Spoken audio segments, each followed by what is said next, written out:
কে আমাকে কুফরি করবে? আমি তো ভালো মানুষ, আমি তো কারো কখনো কষ্ট দেই নাই, কাউকে ঠকাই নাই, কে আমাকে কুফরি করবে? অনেকে বলে না, তাদের উদ্দেশ্যে এই ভিডিওটা। কে আপনাকে কুফরি করবে? আপনাকে কুফরি করে মূলত আপনার সামনে অতিরিক্ত ভালো সাজা যে মানুষটা না, সে আপনাকে কুফরি করে।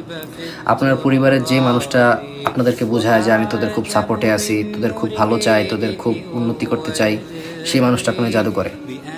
এই যে মেয়েদের বিয়ে বন্ধ, সন্তান না হওয়া, বিভিন্ন কিছু বিয়ে বিচ্ছেদ, এগুলো কারা করে জানেন? আপনার আশেপাশের মানুষরা, আপনার পাড়া প্রতিবেশীর মানুষ। আপনার দেখা গেছে অনেক সময় যেমন হয়, নিজের আপন ভাই বোনরা একে অপরকে জাদু করে, জায়গা সম্পত্তি নিয়ে, বিয়ে নিয়ে, বিভিন্ন কিছু নিয়ে। বুঝতে পারছেন? এটাই সত্য, এটা বাস্তবতা। কেননা একজন বাহিরের রাস্তার মানুষ থার্ড পারসন আপনাকে কুফরি করবে না।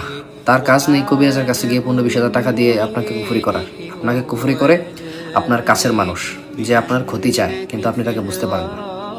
এই জন্য সতর্ক থাকুন।